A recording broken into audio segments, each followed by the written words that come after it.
Item ಯಾವುದೇ ಇರಲಿ try ಮಾಡಿ ಆಚಿ ಚಿಕನ್ ಮಸಾಲಾ. ಆಚಿ ಚಿಕನ್ ಮಸಾಲಾ. ಕರ್ನಾಟಕದ 15 ಜಿಲ್ಲೆಗಳಲ್ಲಿ ವಿದ್ಯುತ್ ವಿತರಣೆಗೆ ಟಾಟಾ ಪವರ್ ಕಂಪನಿಗೆ ಅವಕಾಶ ನೀಡಬಾರದು ಎಂದು ಕೆಎಬಿ ಇಂಜಿನಿಯರ್ ಸಂಘದ ಅಧ್ಯಕ್ಷ ಬಸವಣ್ಣ ಆಗ್ರಹಿಸಿದ್ದಾರೆ. ಟಾಟಾ ಪವರ್ ಕಂಪನಿಗೆ ವಿದ್ಯುತ್ ವಿತರಣೆಗೆ ಪರವಾನಗಿ ನೀಡಿದ್ದಲ್ಲಿ ರೈತರಿಗೆ ಹಾಗೂ ಜನಸಾಮಾನ್ಯರಿಗೆ ಸಂಕಷ್ಟ ಎಂದು ತೀವ್ರ ಆತಂಕ ವ್ಯಕ್ತಪಡಿಸಿರುವ ಬಸವಣ್ಣ ಅವರ ಜೊತೆ ನಮ್ಮ ಪ್ರತಿನಿಧಿ ಪ್ರಸನ್ನ ದೇವನೂರು ನಡೆಸಿರುವ ಎಕ್ಸ್ಕ್ಲೂಸಿವ್ ಚಿಟ್ ಚಾಟ್ ಇಲ್ಲಿದೆ. ಜನಸಾಮಾನ್ಯರ ಜೀವನಕ್ಕೆ ಕೊಡಲಿ ಪೆಟ್ಟು ನೀಡುವಂತಹ ಒಂದು ಅತಿ ದೊಡ್ಡ ಖಾಸಗಿ ಕಂಪನಿಯೊಂದು ರಾಜ್ಯಕ್ಕೆ ಸದ್ದಿಲ್ಲದೆ ಎಂಟ್ರಿ ಕೊಡ್ತಾ ಇದೆ. ಇದರಿಂದ ಜನಸಾಮಾನ್ಯರಿಗೆ ಎಂಥ ಹೊಡೆತ ಹೊಡೆಯುತ್ತೆ ಅಂದರೆ ನಿಮ್ಮ ನಿತ್ಯದ ಜೀವನ ನರಕ ಆಗುತ್ತೆ ಎನ್ನುವಂಥ ಮಾತುಗಳು ಕೇಳಿಬರ್ತಾ ಇದೆ. ಇದಕ್ಕೆ ಸಂಬಂಧಪಟ್ಟಂತೆ ಅದರಲ್ಲೂ ಕೂಡ ವಿದ್ಯುತ್ ಬಿಲ್ನ ಕಟ್ಟಲಿಕ್ಕೆ ಜನಸಾಮಾನ್ಯರು ಹರಸಾಹಸ ಪಡುವಂಥ ದಿನಗಳು ದೂರ ಇಲ್ಲ ಎನ್ನುವಂಥ ಮಾತುಗಳು ಕೇಳಿಬರ್ತಾ ಇರುವಂಥದ್ದು. ಇದಕ್ಕೆ ಸಂಬಂಧಪಟ್ಟಂತೆ ಏನು KEB ಇಂಜಿನಿಯರ್ಸ್ ಅಸೋಸಿಯೇಷನ್ನು ಇವತ್ತು ಅತ್ಯಂತ ಪ್ರಮುಖವಾದಂಥ ಒಂದು ಸಭೆಯನ್ನು ಮಾಡಿದೆ.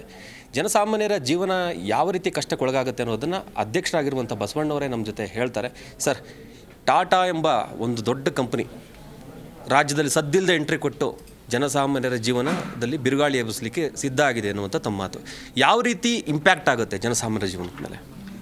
ಸಹಜವಾಗಿ ಖಾಸಗಿಯವರು ಬಂದಾಗ ಏನು ಮಾಡ್ತಾರೆ ಸರ್, ಅವರು ಲಾಭ ಮಾಡೋದಕ್ಕೋಸ್ಕರನೇ ಬರ್ತಾರೆ ಹೊರತು ಅವರು ಚಾರಿಟಿ ಮಾಡೋ ಉದ್ದೇಶ ಇಟ್ಕೊಂಡು ಬಂದಿಲ್ಲ ಸರ್. ನಾವು ಕಳೆದ 124 ವರ್ಷದಿಂದ ಕೂಡ ನಾವು ವಿದ್ಯುತ್ತನ್ನು ಸರಬರಾಜು ಮಾಡ್ತಾಯಿದ್ದೀವಿ. ಎಲ್ಲ ಸಾಮಾನ್ಯ ಜನಗಳಿಗೂ ಕೂಡ ನಾವು ಯಾವುದೇ ಲಾಭ ಮಾಡಿಲ್ಲ ಸರ್. ಈಗ ತಾವೆಲ್ಲ ನೋಡಿರ್ಬೋದು, ಇನ್ಫೋಸಿಸು ಬೇರೆ ಇತರೆ ಖಾಸಗಿ ಕಂಪನಿಯವ್ರು ನೋಡಿ ಸರ್, ಅವ್ರು ಬಂಡವಾಳ ಹಾಕಿದ್ದೆಷ್ಟು, ಅವ್ರ ಆಸ್ತಿ ಎಷ್ಟಾಗಿದೆ. ಆದರೆ ನಾವು ಹಾಗಾಗಿಲ್ಲ.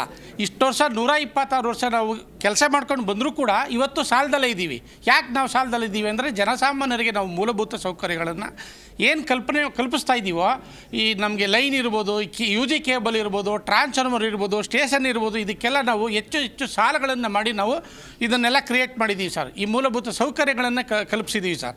ಇವಾಗ ಎಂಥ ಸಂದರ್ಭ ಬಂದಿದೆ ಅಂದರೆ, ನಿಮಗೆ ಮನೆಗೆ ಇವತ್ತು ಸ್ಮಾರ್ಟ್ ಮೀಟ್ರ್ ಹಾಕ್ಬಿಟ್ಟು ಸ್ಮಾರ್ಟ್ ಮೀಟ್ರಲ್ಲೇ ನೀವು ದುಡ್ಡು ತುಂಬಿದ್ರೆ ಮಾತ್ರ ನಿಮಗೆ ಡಿಸ್ಕನೆಕ್ಟ್ ಮಾಡ್ಬೋದು, ರೀಕನೆಕ್ಷನ್ ಮಾಡ್ಬೋದು ಅಂತ ಒಂದು ಅವಕಾಶ ಬಂದಿದೆ. ಹಿಂದೆ ನಾವು ಅನಾದಿ ಕಾಲದಿಂದ ನಾವು ಯಾವ ರೀತಿ ನಡ್ಸ್ಕೊಂಡು ಬಂದಿದ್ದೀವಿ, ಇವತ್ತು ಇವರು ಇದನ್ನು ಬಂದು ಬಳಸ್ಕೊಳ್ಳೋದಕ್ಕೆ ನೋಡ್ತಾ ಇದ್ದಾರೆ ಸರ್. ಅದರಲ್ಲೂ ಒಂದು ವೇಳೆ ಏನಾದರೂ ಈ ಥರ ಕೊಟ್ಟರೆ, ಲೈಸೆನ್ಸ್ ಕೊಟ್ಟಿದ್ದೇ ಆದರೆ ಇಡೀ ನಮ್ಮ ರಾಷ್ಟ್ರದ ಎಲ್ಲ ಹಣೆಬರಗಳನ್ನು ಈ ಒಂದು 4-5 ಅದಾನಿ, ಅಂಬಾನಿ, ರಿಲಯನ್ಸು, ಟಾಟಾದವರು ನಿರ್ಧಾರ ಮಾಡೋ ಪರಿಸ್ಥಿತಿ ಬರ್ತದೆ ಸರ್. ಇದರಿಂದ ಜನಸಾಮಾನ್ಯರಿಗೆ ಭಾಳ ಸಮಸ್ಯೆ ಆಗುತ್ತೆ. ಈಗ ಉದಾಹರಣೆಗೆ ತಾವೆಲ್ಲ ಗಮನಿಸಿರ್ಬೋದು ಸರ್, ಸರ್ಕಾರ ನಮಗೆ 12,500 ಕೋಟಿ ಬಾಕಿ ಉಳಿಸ್ಕೊಂಡ್ರೂ ಕೂಡ ನಾವು ಯಾವುದೇ ಸರ್ಕಾರಿ ಸಂಸ್ಥೆಗಳಿಗೆ ನಾವು ಡಿಸ್ಕನೆಕ್ಟ್ ಮಾಡಿಲ್ಲ, ವಿದ್ಯುತ್ ಸರಬರಾಜು ಮಾಡ್ಕೊಂಡೇ ಬಂದಿದ್ದೀವಿ. ನಾಳೆ ಏನಾದರೂ ಪ್ರೈವೇಟನ್ನು ಬಂದರೆ ಅಡ್ವಾನ್ಸಾಗಿ ತುಂಬಬೇಕಾದ ಪರಿಸ್ಥಿತಿ ಬರ್ತದೆ ಸರ್. ಈಗ ಸರ್ಕಾರದ ಕಲ್ಯಾಣ ಕಾರ್ಯಕ್ರಮಗಳಾದಂತಹ IP ಸೆಟ್ ಇರ್ಬೋದು, ಗಂಗಾ ಕಲ್ಯಾಣ ಇರ್ಬೋದು, ಸ್ಟ್ರೀಟ್ ಲೈಟ್ ಇರ್ಬೋದು, ಅಥವಾ ವಾಟರ್ ಸಪ್ಲೈ ಇರ್ಬೋದು, ಇವನ್ನೆಲ್ಲ ಅವರು ಏನು ಕೇಳ್ತಾ ಇದ್ದಾರೆ ಅದೇ ಮಾದರಿನಲ್ಲಿ ನಾವು ಮಾಡ್ಕೊಂಡು ಬಂದಿದ್ದೀವಿ ಸರ್. ನಾವು ಈ ಏನು ಮೂಲಭೂತ ಸೌಕರ್ಯಗಳನ್ನು ಒದಗಿಸ್ತಾ ಇದ್ದೀವಿ, ಇದಕ್ಕೆ ಸರ್ಕಾರ ನಮಗೆ ಯಾವುದೇ ಗ್ರ್ಯಾಂಟನ್ನು ಕೊಡಲ್ಲ ಸರ್, ಯಾವುದೇ ಅನುದಾನ ನಮಗೆ ಬರೋಲ್ಲ ಸರ್. ಈಗ ಸರ್ಕಾರ ಏನು 200 ಯೂನಿಟ್ ಫ್ರೀ ಅಂತ ಇದೆಯೋ ಚಾರ್ಜಸ್ ಕೊಡ್ಬೋದು ಅಷ್ಟೇ, ಆದರೆ ಸಬ್ಸಿಡಿ IP ಸೆಟ್ಗೆ ಕೊಡ್ಬೋದು ಅಷ್ಟೇ, ಆದರೆ ನಮಗೆ ಯಾವುದೇ ಗ್ರ್ಯಾಂಟನ್ನೇ ಕೊಡ್ತಾ ಇಲ್ಲ ಸರ್. ನಾವೇನು ಅದರ ಇನ್ಫ್ರಾಸ್ಟ್ರಕ್ಚರ್ಗೆ ಸುಮಾರು ಒಂದು ವರ್ಷಕ್ಕೆ 7ರಿಂದ 8 ಸಾವಿರ ಕೋಟಿ ನಾವು ಹಾಕ್ತಾಯಿದ್ದೀವಿ ಬಂಡವಾಳ. ಅದನ್ನು ನಾವು ಸಾಲ ಮಾಡೇ ಹಾಕಬೇಕು ಸರ್. ಆ ಸಾಲಕ್ಕೆ ನಾವು ಬಡ್ಡಿ ಕಟ್ಟಿ ಅನಿವಾರ್ಯವಾಗಿ ಒಂದಷ್ಟು ಸಾಲದಲ್ಲಿ ಇದ್ದೀವಿ ಹೊರತು ನಾವು ಪ್ರಾಫಿಟ್ ಮಾಡೋಕ್ಕೆ ಅವಕಾಶ ಇಲ್ಲ. ನಮಗೆ ಪ್ರಾಫಿಟು ಮಾಡೋಕ್ಕಾಗಲ್ಲ, ಲಾಸು ಇಲ್ಲ ಸರ್. ಅದೇ ಥರ ಮಾಡ್ಕೊಂಡು ಬಂದಿದ್ದೀವಿ ಸರ್. ಸುಮಾರು ಒಂದು 3-4 ಲಕ್ಷ ಕೋಟಿ ರೂಪಾಯಿ ನಾವು ಬಂಡವಾಳ ಹಾಕಿದ್ದೀವಿ ಇಲ್ಲಿವರೆಗೂ.